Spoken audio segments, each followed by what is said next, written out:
रमुकार चलो रमुकार चलो, अभिनव तीरथ रमुकार चलो, रमुकार चलो रमुकार चलो, अभिनव तीरथ रमुकार चलो। मैंने देखा है कि पहले बूढ़ी बुजुर्ग माताएं अपने हाथ से अपना पल्लू ऐसा लेकर के बच्चे की झाड़ दिए तो नजर उतर जाती थी, या खाने वाले आइटम में से एक गिलास लेकर के उसी से नजर उतार देते थे, क्योंकि उनको घमंड नहीं था, अहंकार नहीं था, बेचारे सीधे साधे होते थे।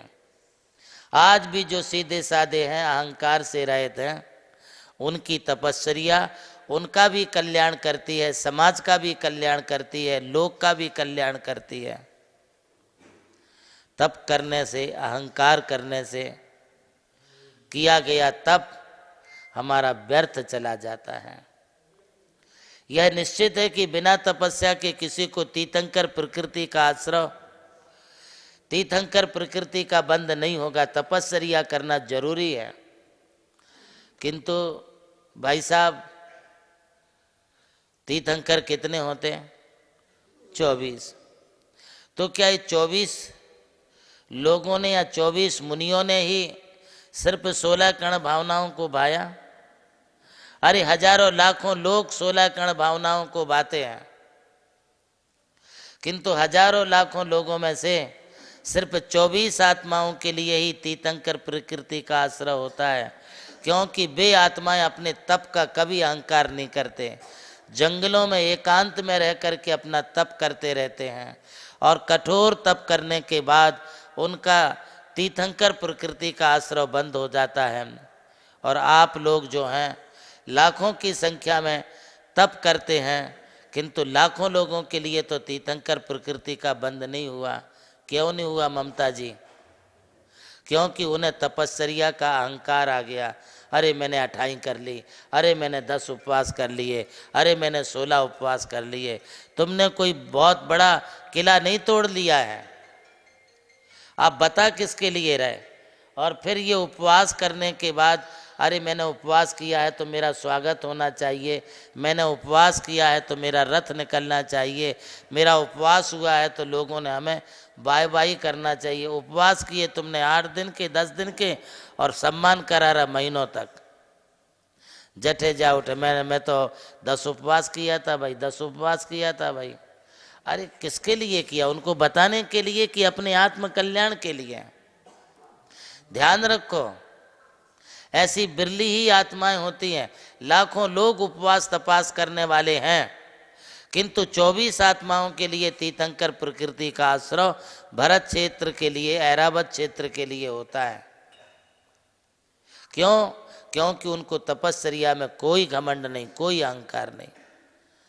आज के इस प्रवचन में मैं आप लोगों के लिए यही कहूँगा कि ज्ञानम पूजाम कुलम जाति तपो रिद्धि, ये तप का भी अपने लिए कभी अहंकार नहीं करना चाहिए। ये तप पतन से बचाता है, उन्नति के मार्ग पर लेके जाता है। 3 दिन का उपवास करने वाला नंदी मित्र अगले जन्म में सम्राट चंद्रगुप्त बन गया। आपने सुना होगा, वो तो मरने के लिए जा रहा था लकड़हारा, किंतु मरता क्या ना करता। उसे एक दिगंबर मुनिराज मिले और दिगंबर मुनिराज को नमोस्तु किया, गुरुदेव ऐसी हालत है हमारी, हम क्या करें? बोले बेटा दीक्षा ले ले। उसे कुछ नहीं आता था, दीक्षा दे दी। दीक्षा देने के बाद जो है दूसरे दिन गुरु ने कहा जाओ आहार के लिए। लोग बुलाने आए, महाराज शुद्धि करिए, शुद्धि करिए। 50 लोग, सैकड़ों लोग आ गए। उसे लगा यार 1 दिन का उपवास किया, इतने लोग हमें बुलाने आ रहे हैं। बोले नहीं, आज हमारा उपवास है। दूसरे दिन मंत्रीगण आ गए उस राज्य के, महाराज साहब नई नई दीक्षा है, आज आहार ले लो। अरे बोले आज मंत्री आ गए बोलने के लिए, आज भी उपवास है। दूसरा उपवास हो गया। तीसरे दिन फिर राजा आ गया, बोले महाराज आहार को उठिए। तो उनको कहा नहीं, आज भी हमारा उपवास है। उधर गुरु ने समझ लिया इसकी आयु बहुत थोड़ी है और आज ही इसकी समाधि हो जाएगी। बोले नहीं जा रहा, कोई बात नहीं। गुरु ने संबोधन दिया 3 दिन के उपवास से संभव वो लकड़हारा नंदी मित्र मुनि की दीक्षा लेके 3 दिन के उपवास करके वो स्वर्ग में जाके देव बना, वहाँ से आकर के सम्राट चंद्रगुप्त बना। ये है हमारा जैन शासन, ये है जैन धर्म की त्याग और तपस्या।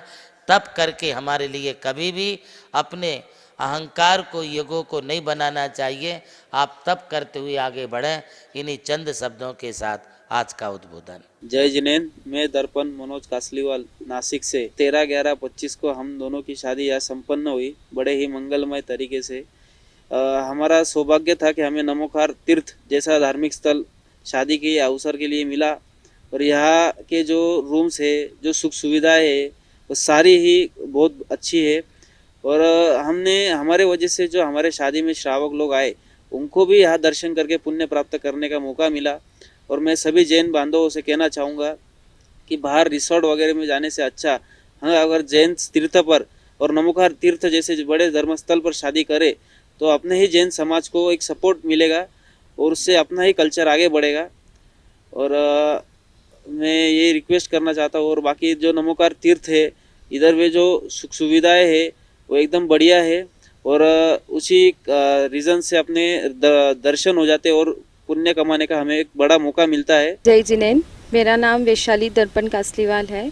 मैं बुरहानपुर से हूँ और हमारी यहाँ शादी हुई है और शादी बहुत अच्छे से संपन्न हुई है। यहाँ की फैसिलिटीज़ वगैरह बहुत अच्छी है, रूम की व्यवस्था भी अच्छी है यहाँ पर।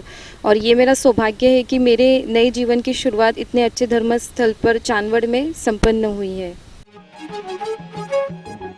आकार ले रहा जहां विश्व का सबसे ऊंचा समोशरण, सर्वोच्च जहां प्रतिमाएं पंच परमेष्ठियों की हैं मन भावन, है जिसके प्रणेता प्रज्ञा श्रमण आचार्य देव नंदी गुरुवर, आचार्य देव नंदी गुरुवर। जहां स्वर्ग उतर आया है तीर्थ रूप में मानो धरती पर, स्वर्ग है उतरा धरती पर। जिस पावन पवित्र भूमि पर खुल रहा पुण्य का द्वार, चलो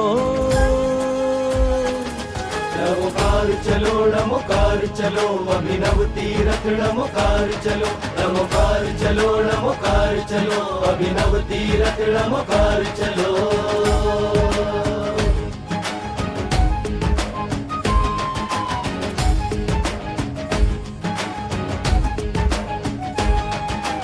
अरिहंतो भगवंत इंद्र महिता, सिद्धाश्च सिद्धीश्वरा, आचार्य जिन शासनोन्नति करा, पूज्य उपाध्याय का, श्री सिद्धांत सुपाठ का मुनिवरा, रत्नत्रयाराधिका, पंचैते परमेष्ठिनः प्रतिदिनं कुर्वन्तु ते मङ्गलम्, कुर्वन्तु मे मङ्गलम्, कुर्वन्तु नो मङ्गलम्।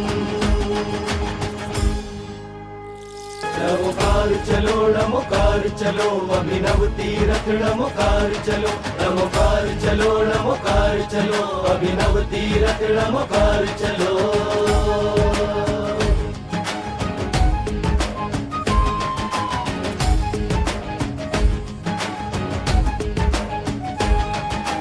अरिहंतो भगवंत इंद्र महिता, नमोकार चलो, नमोकार चलो, अभिनव तीरथ नमोकार चलो, नमोकार चलो, नमोकार चलो, अभिनव तीरथ नमोकार चलो।